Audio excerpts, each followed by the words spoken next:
sommes aux Utopiales en compagnie de Floriane Soulas. Bonjour Floriane et merci de te prêter au jeu de cette interview. Merci à vous de m'accueillir. Tu es l'autrice de plusieurs livres, autant pour la jeunesse que pour un public adulte. Pour citer quelques exemples de ce que tu as écrit, il y a Projet Cérébrus qui a été publié en 2023, Tonnerre après les ruines également en 2023 chez Argile, Les Filles de Freya en 2024 chez Rajo, le roman graphique Les Sorcières de Lille en 2024 et ton dernier, Souma, publié en mai 2025 aux éditions Robert Laffont. Donc pour commencer, c'est que tu sembles toucher tous les genres et tu sembles également vouloir écrire pour tous les âges. Peux-tu nous en dire davantage sur les différences d'écriture entre le public jeunesse et le public adulte? Alors j'ai quand même plus écrit pour, ce qu'on appelle young adult, enfin les jeunes adultes et les adultes, mais Rajo m'avait proposé d'écrire un roman jeunesse. Bon, je n'ai pas réussi. Les 8-12 ans, c'était pas pour moi et même le 12+, c'était un peu compliqué. J'ai trouvé que, enfin j'avais déjà beaucoup de respect pour les auteurs jeunesse, mais de m'essayer, à cette tranche d'âge-là m'a fait réaliser que c'était pas, forcément, mon genre de prédilection, enfin ma tranche d'âge de prédilection et que c'était beaucoup plus dur que ce que je pensais. Enfin, déjà que je pensais que c'était dur, mais en vrai, c'est vraiment très dur et en même temps, je pense que c'est essentiel, d'avoir, des auteurs et des autrices qui écrivent pour la jeunesse parce que c'est des lecteurs de demain et les citoyens de demain et je pense qu'on est forgé par les histoires qu'on lit petit et du coup, j'ai adoré faire ce roman-là, mais c'est vrai que ça a été une expérience, assez intense parce que, ça allait un peu à l'encontre de toutes mes tendances naturelles, d'autrice. Mmh. C'est-à-dire, de faire des personnages, très ambigus moralement, de, laisser beaucoup d'espace à la subtilité dans le traitement des personnages et au fait que c'est aussi aux lecteurs et aux lectrices de choisir ce qu'ils ont envie de croire et où est-ce qu'ils tracent la ligne, ce que je fais souvent, en fait, dans mes différentes œuvres. Là, je trouve qu'en jeunesse, on peut pas se permettre de faire ça parce que pour les jeunes, en fait, l'auteur a quand même ou l'autrice a une position un peu d'autorité. On est les sachants qui écrivons les histoires, donc on a une responsabilité d'être très clair sur les messages qu'on transmet et ça, c'est vraiment quelque chose que je fais pas du tout en adulte, en vieillesse, comme on dit. Je compte beaucoup, en fait, sur le lecteur, et la lectrice pour, se faire son propre avis, sans lui imposer, enfin, ouais, de choix moral, ce que je peux pas faire du tout en jeunesse, donc c'était très, instructif. J'ai beaucoup appris. J'ai aussi appris que c'était pas forcément, là que je m'amusais le plus, même si je suis très fière de cette histoire parce que ça faisait longtemps que je voulais écrire une histoire qui parle d'amitié Mmh. pour les jeunes et j'adore mes 2 petites héroïnes. Je trouve que, leur relation où elles apprennent à se faire confiance, en fait et que c'est pas un dû, qu'être amies, ça demande du travail aussi et que ça s'entretient et que, la confiance, ça se gagne et ça se maintient. Bah, c'était un beau message à faire passer. Ouais.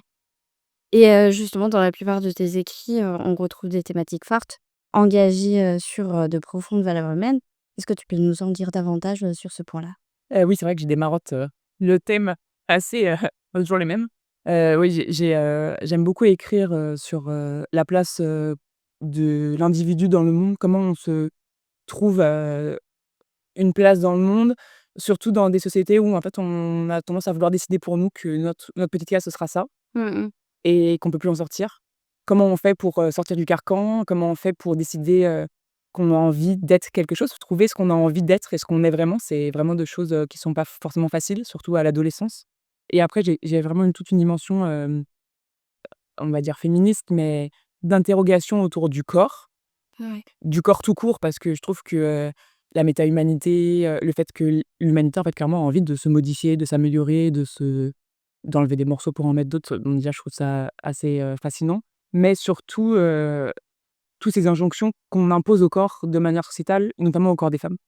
L'injonction de maternité, de reproduction, l'emprisonnement du corps, et comment on fait pour sortir de ça? Donc ça passe beaucoup par la monstruosité dans Tonnerre après les ruines, mais aussi beaucoup par la transformation dans, Rouille et dans Soma, qui sont des romans steampunk et cyberpunk où en fait forcément naturellement, bah, la société veut que tu te transformes, mais tu peux aussi choisir d'embrasser cette transformation ou pas et de trouver, une certaine émancipation aussi dans cette transformation et c'est des thèmes qui me tiennent à cœur, et que je continuerai à explorer je pense, Mmh. encore un moment. Et justement dans Soma, tu utilises le prisme du cyberpunk, comme tu l'as si bien dit, pour traiter, du transhumanisme. Peux-tu nous en dire plus sur ce choix? J'ai toujours été passionnée par, les transformations physiques. De toute façon, dans Rouille, c'était déjà, Mmh. j'en parlais déjà, et c'est vrai qu'en fait, pendant très longtemps, en fait, jusqu'à ce que j'ai écrit, Les Oubliés de Lama qui est arrivé juste avant le boom des IA. J'avais vraiment une idée et d'ailleurs je pense qu'on doit pouvoir retrouver des interviews où je dis ça, que pour moi, l'avenir de l'humanité, c'était soit les IA, soit la méta-humanité, comme 2 chemins parallèles, qui vont jamais se croiser et en fait, j'en suis totalement revenue de ça parce qu'on le voit tous les jours. Ça sera forcément, des transformations qui marcheront main dans la main. En fait, c'est indissociable l'une de l'autre. Le cyberpunk, ça fait longtemps que je tourne autour. Bon déjà un peu avec Rouille du coup, mais en fait, c'est un genre qui est tellement esthétisé, c'est presque figé, en fait. Tu as l'impression que, tu sais, si tu respectes pas exactement une certaine esthétique, du coup, tous les puristes te tombent dessus en mode: «C'est pas du cyberpunk» et du coup, je me suis longtemps demandé comment j'allais pouvoir exploiter ça et j'étais pas certaine de comment faire et en fait, un jour, je me suis réveillée, je me suis dit: «Mais en fait, on vit déjà dans un monde cyberpunk». Il y a des choses qui, il y a 20 ans, dans la littérature cyberpunk, nous paraissaient complètement, pour le coup, science-fictionnesques et 20 ans après, en fait, on vit dedans. Donc du coup, je me suis dit: «Mais c'est, du coup, très évident d'utiliser cet univers-là pour raconter des histoires et comment je peux, amener quelque chose de différent, à ce genre-là, qui nourrit mes réflexions actuelles et notamment, j'ai lu, le Manifeste Cyborg de Donna Haraway et en fait, c'est un peu une réponse à ce manifeste-là, de dire, bah, effectivement, si la solution part, des femmes qui souhaitent, en fait, embrasser, de devenir des cyborgs pour émanciper leur corps et les moyens de production et tout ça, bah, je vais le faire. Et à quoi ça ressemblerait? Et donc dans Soma, ça se matérialise dans l'enclave, cette espèce de utopie féministe où il y a que des femmes qui, en fait, produisent, entre elles, pour elles, par elles, et se modifient, pour, se protéger et vivre ensemble, de cette manière-là. Et du coup, ça m'a paru hyper évident et ça a été très facile à écrire, ça a été vraiment une expérience, hyper libératrice. OK. Et justement, le travail éditorial par la suite, comment ça s'est passé? Est-ce que tu peux nous en dire plus? Bah, alors sur le novella, il y avait pas enfin si, il y a du travail éditorial. C'était intéressant parce que j'ai écrit ce texte très vite. Je crois que je l'ai écrit en 2 semaines. D'accord. J'étais vraiment genre en espèce d'urgence à, tu sais, sortir une histoire, quoi. C'était assez rigolo parce que mon éditrice n'est pas très au fait, elle, de la hard science. Donc il y avait beaucoup de termes qu'elle comprenait pas. En fait, je lui disais: il faut faire confiance au lecteur, qui a joué aux jeux vidéo ou qui a vu des films ou qui a eu le Neuromancien ou qui connaît le jeu de rôle comme moi, je connais plutôt le jeu de rôle, pour, faire les liens tout seul et savoir de quoi on parle, tu vois? Mmh. Mais après, il y a eu pas mal de travail surtout sur, en gros, entre les chapitres, il y a des espèces de rapports qui échelonnent le récit et qui racontent au lecteur ce que les personnages ne savent pas.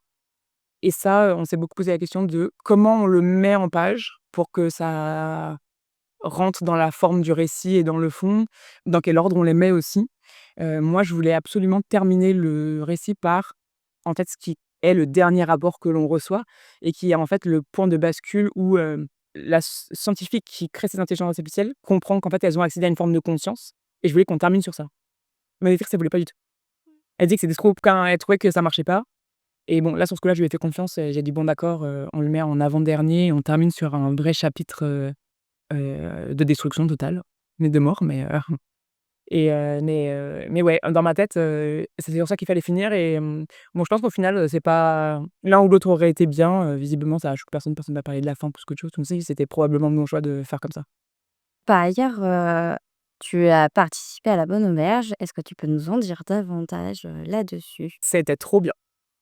Il faut aller regarder le replay sur Twitch et sur YouTube, on a beaucoup rigolé. Non, en fait, surtout, la participation de La Bonne Auberge aux Utopiales cette année, c'était, dans le cadre des 25 ans. Donc cette année, c'est les 25 ans des Utopiales et on a voulu mettre en place, avec le comité, une série d'événements un peu, inédits, même si j'aimerais beaucoup les faire revenir, pour en fait, bah, fêter, 25 années, d'Uto. Donc il y a notamment le live Twitch qui dure 25 heures et il se trouve que nous, au comité, on est tous rôlistes, tous les 4 et moi, je suis La Bonne Auberge depuis, très longtemps, enfin depuis le covid, depuis le confinement et je me suis dit: «Mais en fait, ce serait trop cool, de faire venir un actual play qui viendrait jouer en live, chez nous» et je me suis dit: «Attends, avec les Utopias, je connais quand même beaucoup de monde, mon réseau est très grand, je dois bien connaître quelqu'un qui connaît quelqu'un qui connaît quelqu'un qui connaît quelqu'un à La Bonne Auberge». En fait, je connaissais quelqu'un qui connaissait quelqu'un de La Bonne Auberge. C'était beaucoup plus rapide en fin de compte et donc du coup, bah, on leur a proposé le projet, de venir jouer en live, et ils étaient, super chauds, tout de suite. Ils nous ont dit: «Ah mais oui», parce qu'eux, ils sont basés sur Paris, mais bah, ils ont beaucoup de fans, ailleurs en France et ils ont du mal à trouver des occasions de jouer en dehors de Paris, quoi. Donc ils ont été, hyper réceptifs au projet et du coup, on a fait une grande partie, de 4 heures. Donc on a joué à Things from the Flood, qui est un jeu de rôle, dystopique, donc qui se passait dans les années 90, mais avec des robots et des machines, Mmh. avec, donc 3 joueurs, traditionnels du pool d'auteurs de La Bonne Auberge, plus, 2 autrices, des Utopiales, donc Élisabeth Rame et moi-même et on a sauvé le monde, donc c'était vachement bien. Je sais pas trop de quoi on l'a sauvé, mais on l'a sauvé. Mais c'est déjà pas mal. Mais voilà, après on peut pas tout avoir, donc ouais. Exactement.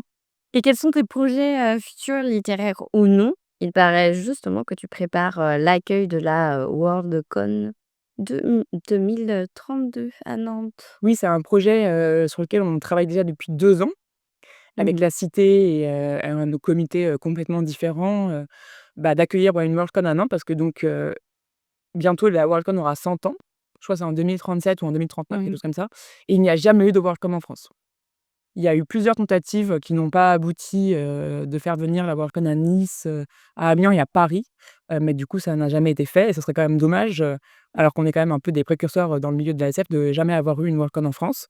Donc ça fait 2 ans que, on va aux différentes Worldcon et qu'on commence à faire un peu de lobbying pour essayer d'accueillir, l'événement en France, en s'appuyant sur, notre connaissance, d'événements quand même assez, imposants parce que il me semble que l'année dernière, c'était 25 000 visiteurs aux Utopiales.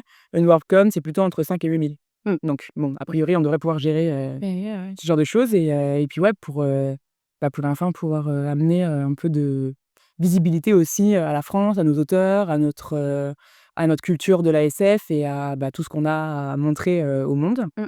et côté écriture, là, je travaille sur un roman, young adulte, japonais, D'accord. qui normalement devrait sortir, l'année prochaine et en fin d'année, ça sera annoncé bientôt je pense, mais j'ai une nouvelle novella, qui va sortir, aux éditions Argie. Trop bien. Ouais, qui va être très chouette, j'ai très hâte. Ouais, moi aussi. Et donc on va passer au petit questionnaire, de Proust. Si tu avais la possibilité d'être un personnage de jeu de rôle, lequel serais-tu? Je serai mon personnage de Things from the Flood parce que c'était une espèce de mystique hyper déprimé, fan de Kurt Cobain, mais qui a été persuadé de parler à son esprit, décédé, depuis 3 ans, et j'avais préparé toute une liste de citations à faire, de musique que je n'ai pas eu le temps de toutes placer. Donc j'aimerais beaucoup pouvoir la rejouer pour pouvoir continuer à placer toutes mes, citations, D'accord. de musique. Et si tu avais l'occasion de rencontrer une personnalité, féminine, fictive ou non, laquelle, choisirais-tu de rencontrer? Et figurez-vous que, je vais la rencontrer parce que le 18 novembre, il y a une grande rencontre avec Margaret Atwood à Paris Trop bien. et j'ai des places. Donc je suis trop contente de pouvoir aller, participer à l'événement et de pouvoir, l'écouter parler et faire une lecture et peut-être, lui glisser un: «J'adore ce que vous faites». Ah bah, Voilà. ouais, ce serait super effectivement. Et si tu avais l'occasion d'être immergé dans un livre d'imaginaire, quel personnage serais-tu? Alors c'est une question difficile, mais je pense que mon cœur d'adolescente adorait, rejoindre le Gwendalavir de La Quête des Willam parce que je pense que c'est un des romans qui a été le plus formateur, dans mon envie de devenir, autrice. Ça marche. Et donc pour finir, quelle musique, choisis-tu pour accompagner cette interview? Je vous encourage vivement à écouter, Solitary Rain de Amen-Ra. C'est du métal, mais c'est vraiment la vie et c'est la meilleure chanson de tous les temps. Eh beh, très bien. J'écouterai ça avec Ah attention. j'espère que Merci pour cette interview, Floriane. merci beaucoup.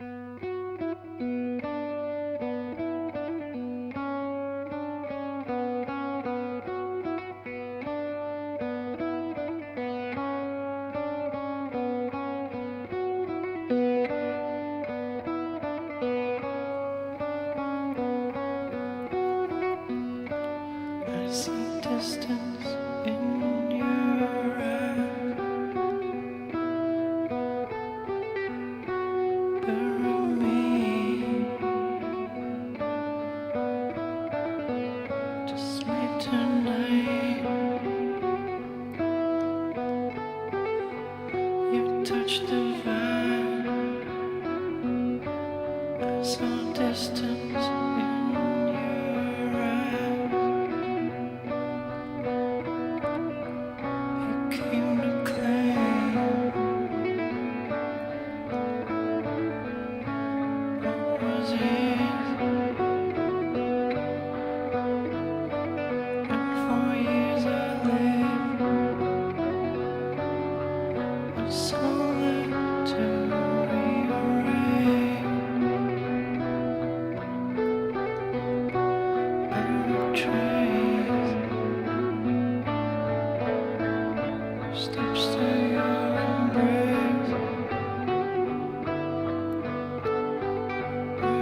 you to stay. Yet you died away. Touch their back.